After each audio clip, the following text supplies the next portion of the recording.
In the 9th century CE, the Abbasid Caliphate was the most sophisticated civilization on earth.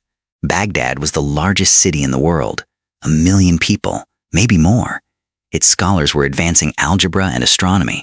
Its physicians were centuries ahead of Europe. Its libraries held more books than anywhere else. The Caliph Harun al-Rashid had presided over a court that would become the setting for the 1001 Nights. This was the Islamic Golden Age, and it was real.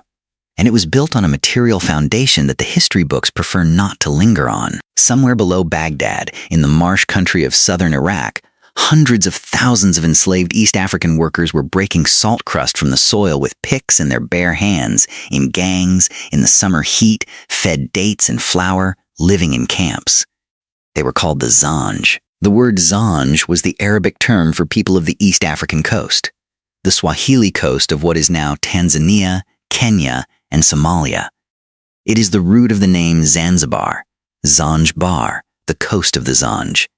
These were people who had been taken in the East African slave trade, shipped across the Indian Ocean and the Red Sea, and sold into the agricultural labor market of southern Iraq. The trade was old and established.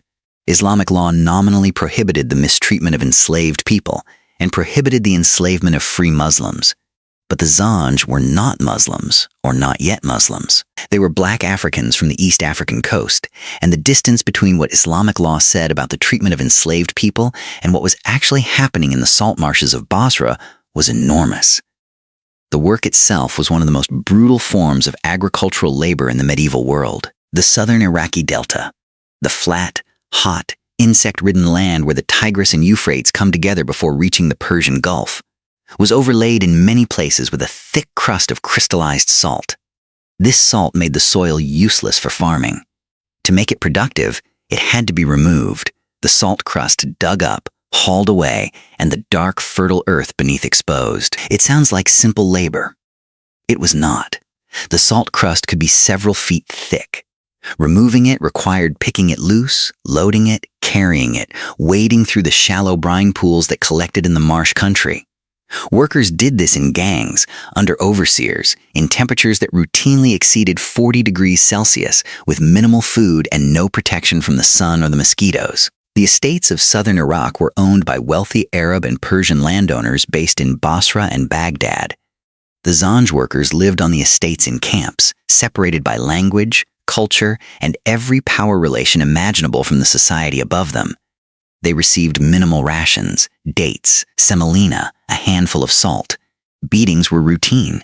There was no recourse. The city of Basra, which sat at the northern edge of this agricultural zone, was one of the oldest and most prosperous cities of the Islamic world. A city of canals, sometimes called the Venice of the Arab world. Basra's merchants traded with India and East Africa. Basra's scholars produced famous jurists and poets. All of this wealth rested on the labor of people who were treated as tools. The Abbasid Caliphate in the 860s was not at its peak. The Golden Age, strictly speaking, had passed its highest point. The caliphs in Baghdad had lost real political power to their Turkish military commanders. The men who controlled the palace guard controlled everything, and the guard was now Turkish. Between 861 and 870, 4 caliphs were deposed or murdered by the Turkish military in quick succession, in a period historians call the Anarchy at Samarra. The caliphate was also losing peripheral territories. The Safarid dynasty was rising in the east. The Tulunid dynasty was effectively independent in Egypt. The machinery of the Islamic Golden Age was still running. Scholars still worked, the House of Wisdom still stood. But the political center was under severe stress. Into this moment, in September of 869, a man arrived in the marsh country of southern Iraq. His name was Ali ibn Muhammad. His origins are disputed. He claimed to be a descendant of Ali ibn Abi Talib, the 4th caliph and son-in-law of the Prophet Muhammad, the figure around whom Shia Islam centered its devotion and legitimacy. In a region where Shia sentiment ran strong, this claim mattered. It gave him religious and political standing. The Abbasid sources, which are the main sources for his life and almost all of them hostile, call him an impostor and a liar. What is clear is that he was literate, articulate, politically sophisticated, and that he had tried this before. He had made at least 2 earlier attempts to organize the Zanj in different parts of the southern Iraqi marsh country, and both had failed. He had spent years thinking about what went wrong and how to do it differently. What he did differently in September 869 was simple and profound. He went to the Zanj camps and he listened. He moved from worksite to worksite and asked the workers to tell him their grievances. He addressed them personally, not as a mass, not as tools, but as individuals. Al-Tabari, the great historian who chronicled these events as a near contemporary, records that Ali ibn Muhammad would listen to each person's account of mistreatment and promise redress. He promised freedom. He promised that those who joined him would become masters, and their masters would become enslaved. He promised divine sanction for their rebellion. He claimed revelation, guidance, the approval of God. In a world where enslaved people were told by everyone in authority that their condition was natural and proper, he told them the opposite. The first followers were a few hundred, then thousands. The Zanj workers had tools, picks, shovels, hoes, and they had numbers, and they had a grievance sharpened to a fine point by years of brutal treatment. They took the tools of their labor and made them weapons. Ali ibn Muhammad organized them with surprising military effectiveness. He gave his commanders titles. He established chains of command. He identified and promoted the most capable fighters. By the time the local authorities understood the scale of what was happening, it was too late to crush it cheaply. A small Abbasid force sent against the nascent rebellion was defeated. More forces were defeated. The rebellion had momentum, and momentum in a region of labyrinthine waterways and marsh was very hard to stop. The terrain was one of the rebellion's great advantages. The southern Iraqi marshes, the vast reed-bed wetlands of the Tigris-Euphrates Delta, were a landscape that the Abbasid military was not designed to fight in. Cavalry was nearly useless in deep marsh.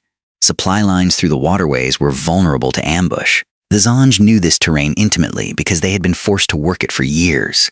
They moved by boat through channels that the Abbasid forces could not easily follow. They could strike, retreat, and disappear. When the army came to a position, the Zanj would melt into the reeds. When the army left, they would return. This was guerrilla warfare in an environment purpose-built for it. Within the first 2 years, the Zanj rebellion had swept through the southern agricultural zone. They sacked the port of Abula, one of the busiest harbors in Iraq, the gateway for goods coming from the Persian Gulf and beyond. They took Abadan, another major port. Local Arab tribes in the region, some of whom had their own grievances against the Abbasid state, allied with the Zanj or at least did not oppose them. Kharijite sympathizers joined. The Kharijites were an early Islamic faction who believed that any Muslim of any background could be caliph if virtuous, which made their ideology naturally aligned with an enslaved people's revolt against hereditary aristocracy. The rebellion was no longer purely a Zanj affair.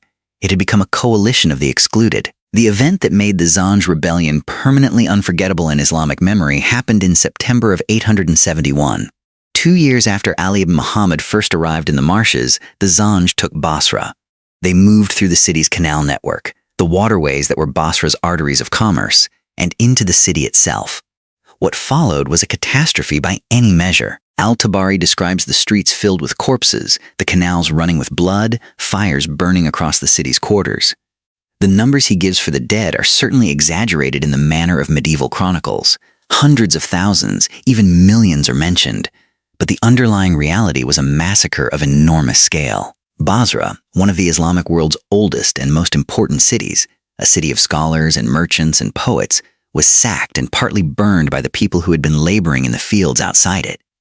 The enslaved people who had been kept in Basra's households, domestic servants, craftsmen, workers of all kinds, freed themselves and joined the Zanj. The city that had exported enslaved people and grown fat on their labor was now consumed by it. The merchant houses that had operated the East African slave trade lost their merchandise, their warehouses, and in many cases their lives. This is the detail that Al-Tabari and other Abbasid sources struggle most to process, that the enslaved people who had served the city turned on it so completely. In the Abbasid framing, Ali ibn Muhammad was a bandit and a fraud, and what the Zanj did was crime and sacrilege. The alternative framing, that what happened in Basra was the inevitable consequence of treating human beings as agricultural tools for generations, is not articulated in the sources because no one with access to ink was prepared to articulate it. After the sack of Basra, the Zanj did something that surprised everyone who expected them to simply pillage and dissolve. They built a city. In the marshes south of Basra, Ali ibn Muhammad founded al-Mukhtara, the chosen city. It was constructed from the materials they had: reed, mud brick, timber taken from sacked estates. It had mosques. It had a palace for Ali ibn Muhammad's court. It had markets. Ali ibn Muhammad issued coins bearing his own name and titles, an act of sovereignty, a declaration that this was a state. For the next 12 years, al-Mukhtara would be the capital of the rebellion and the center of a parallel polity that controlled much of southern Iraq. At the height of its power, the Zanj state controlled a large portion of the southern Iraqi agricultural zone. Taxes were levied. Governance was administered. A military was maintained and paid. The former enslaved workers were now soldiers, officers, and officials.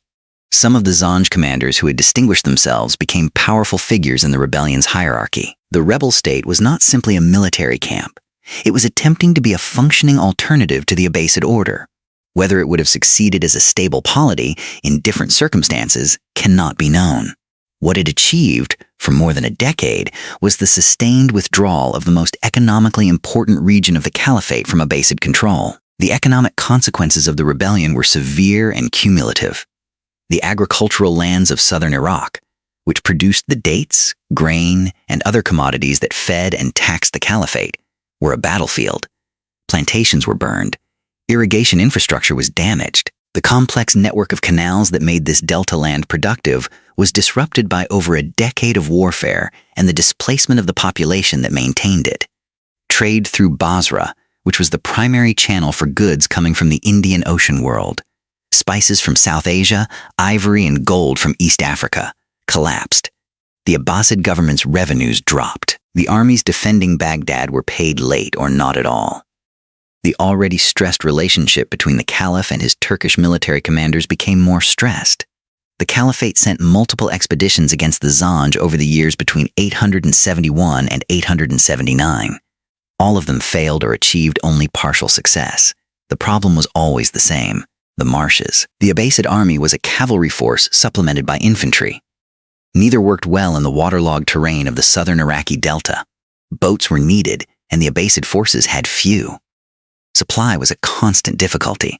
The Zanj fighters were on their home ground, literally the ground they had been forced to work for years, and they used it expertly. Several Abbasid commanders of significant rank died in these campaigns.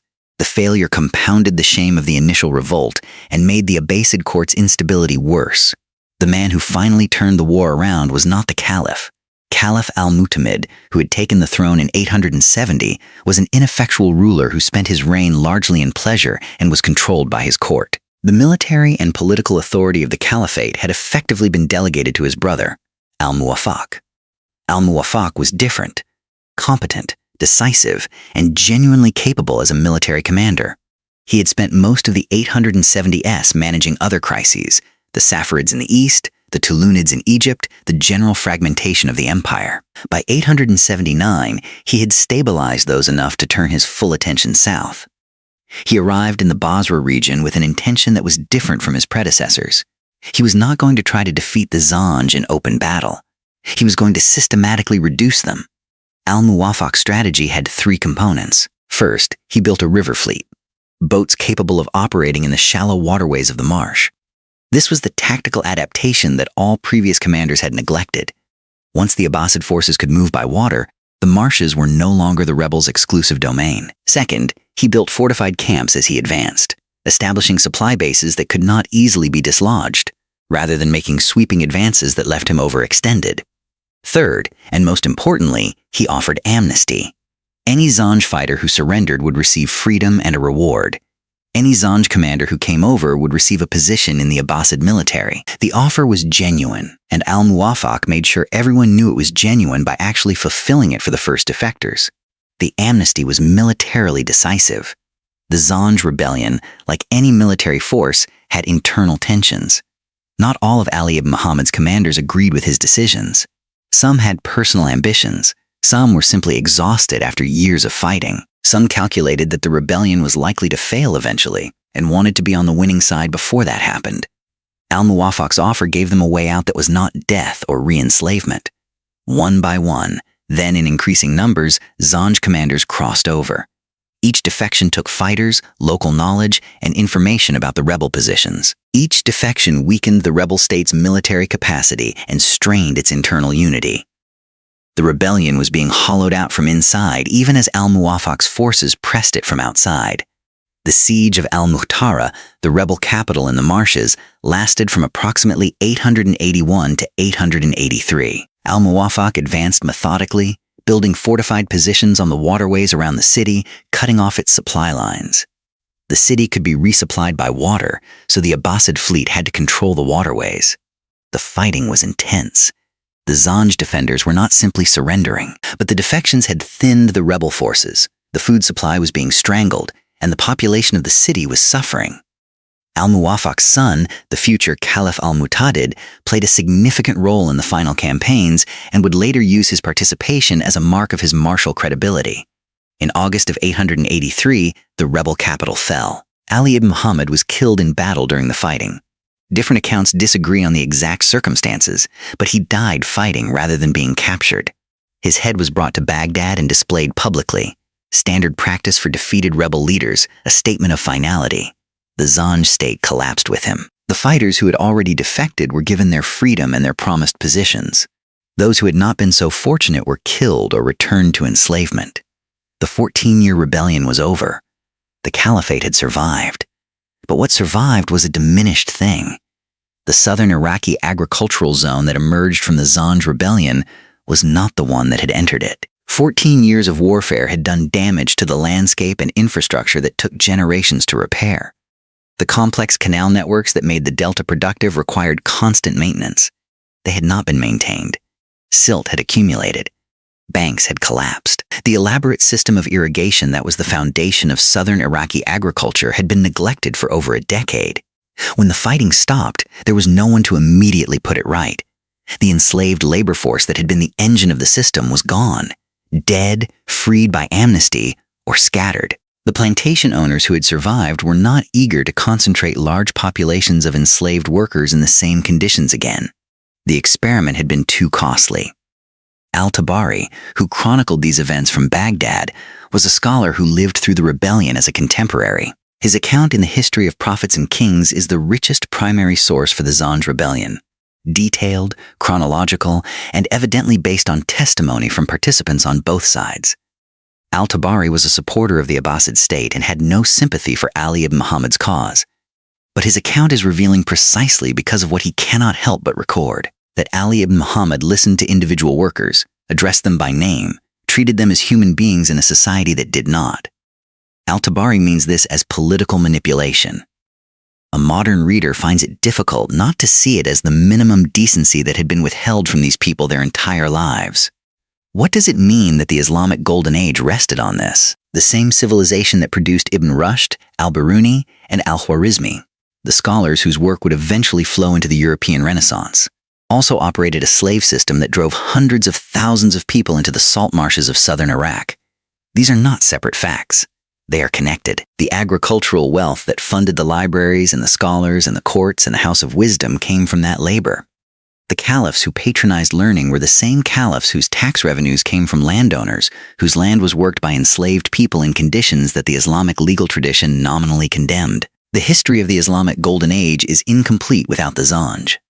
The Zanj rebellion stands alongside the revolt of Spartacus in Rome and the Haitian Revolution of 1791 as one of the largest and most consequential slave revolts in world history, in raw scale. A rebellion that lasted 14 years, created a functioning state, sacked a major city, and threatened one of the world's great empires. It may surpass both, and yet it is far less well known. There are several reasons for this. The Arabic primary sources are largely untranslated into Western languages and outside the specialist literature. The history of slavery in the Islamic world receives far less scholarly and popular attention than the history of Atlantic slavery. And the Abbasid sources themselves framed the rebellion in ways designed to minimize its significance and deny its moral weight. Ali ibn Muhammad is a difficult figure to assess. His own sources are lost. If he left writings, they did not survive. What we know of him comes entirely from sources that were hostile to him. The Abbasid historians describe a manipulator, a false prophet, a man who used the grievances of the enslaved as a vehicle for his own ambition. They may be partly right. Charismatic leaders of slave revolts are not simple figures. They combine genuine conviction with political calculation, personal ambition with real solidarity. What is harder to dismiss is what Al-Tabari cannot help recording. The moment when Ali ibn Muhammad arrived at the work camps and asked the enslaved workers to tell him what had been done to them. Whatever his motives, no one had asked before. The marshes themselves, the setting of this rebellion, have a history that continues into the modern period. The Iraqi marshes, known as the Awar, are the largest wetland system in the Middle East, a vast maze of reed beds, shallow lakes, and channels in the Tigris-Euphrates delta. They are the same marshes where the Zanj organized, fought, and built their capital. In the 1990s, Saddam Hussein drained most of them, using the engineering of drainage to destroy a region whose marsh Arab population had been sheltering political opponents of his regime. The draining was an ecological catastrophe. After 2003, water was restored to parts of the marshes, and they are now a UNESCO World Heritage Site. The landscape of the Zanj rebellion is both an ancient history and a modern one. The Abbasid Caliphate did not immediately collapse after the Zanj rebellion. The Golden Age did not end with a single event. What the rebellion did was accelerate and deepen processes that were already underway. The political fragmentation of the caliphate continued. The Turkish military commanders remained dominant. In 946, the Umayyad dynasty would simply walk into Baghdad, take the caliph hostage politely, and govern in his name. By that point, the caliphate was a religious institution rather than a political one. The Zanj rebellion was one of the events, along with the anarchy at Samarra and the rise of regional dynasties, that made that outcome inevitable. The body that governed the Islamic Golden Age was dying of a series of wounds, of which the Zanj rebellion was one of the deepest. There is a strange irony in the fact that the Zanj were fighting, in part, for access to the religious and ideological framework of the civilization that had enslaved them. Ali ibn Muhammad's legitimacy claim was Islamic. His appeals to Kharijite ideas were appeals within Islamic theology. The soldiers of the rebellion often identified as Muslims, prayed, fasted, and used Islamic vocabulary to articulate their cause. They were not fighting to destroy Islam. They were fighting to be included in it on equal terms. The civilization that had denied them their humanity had also, paradoxically, given them the ideological tools to demand it back. This is a dynamic that recurs throughout the history of slave revolts, the enslaved using the master's own value system as a weapon against the master.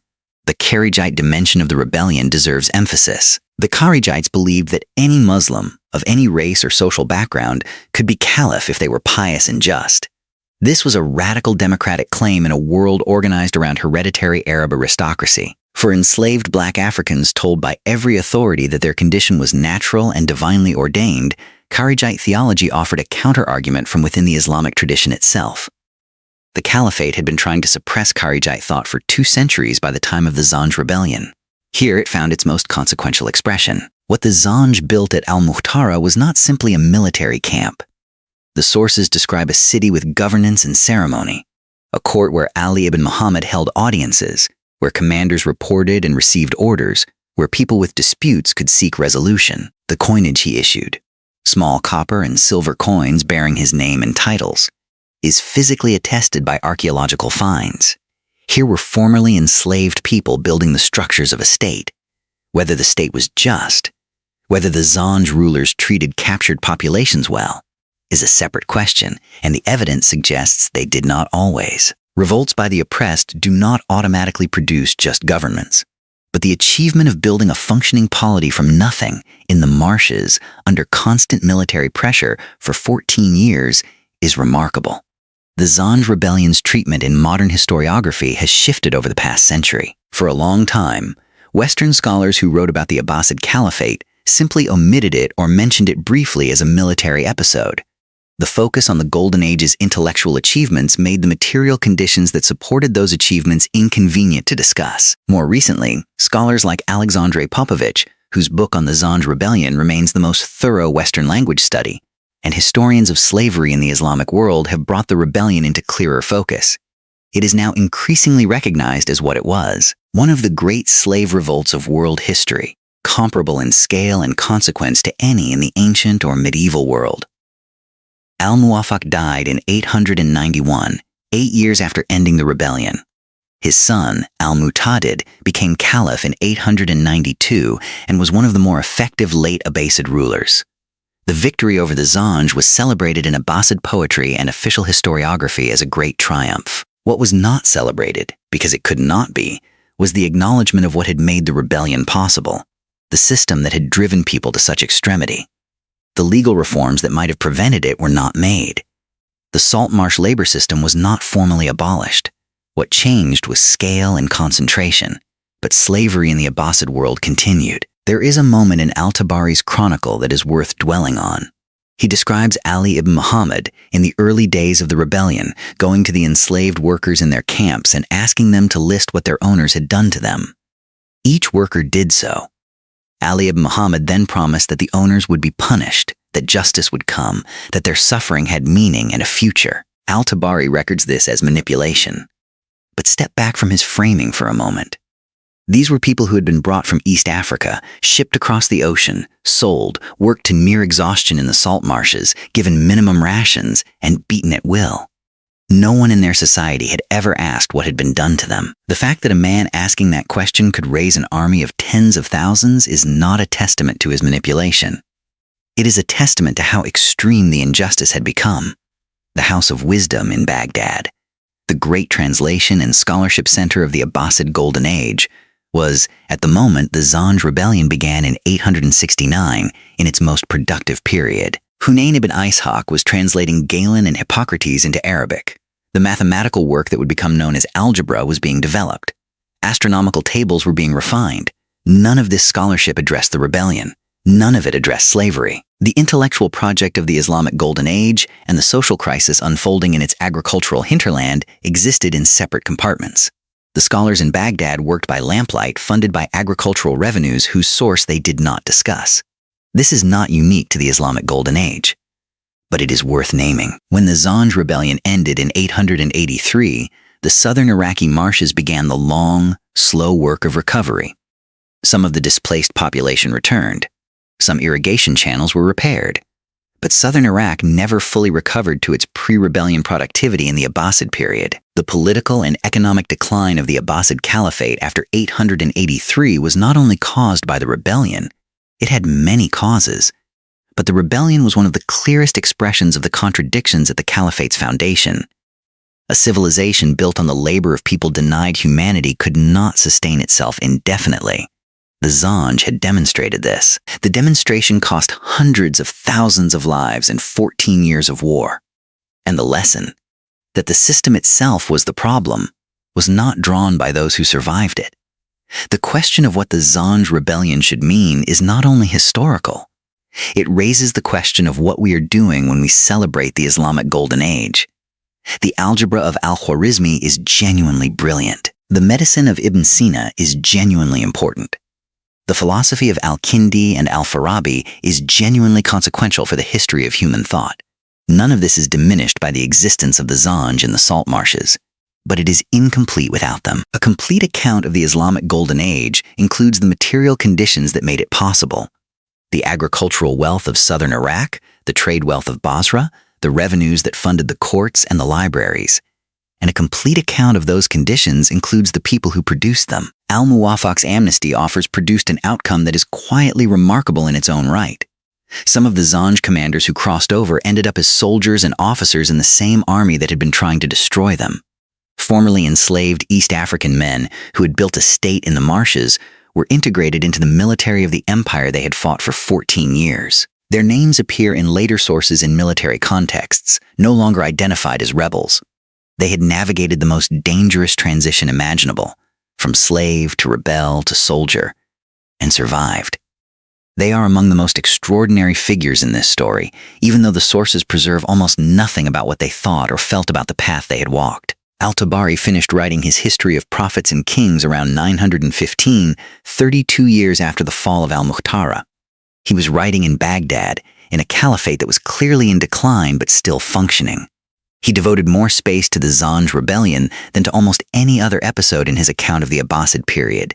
He clearly thought it mattered. He clearly thought future readers would need to understand what had happened.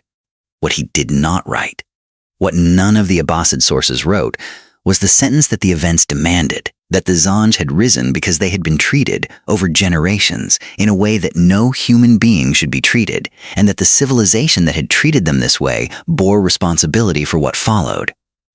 Al-Tabari recorded everything except the moral of the story. The moral is still there. We can read it ourselves.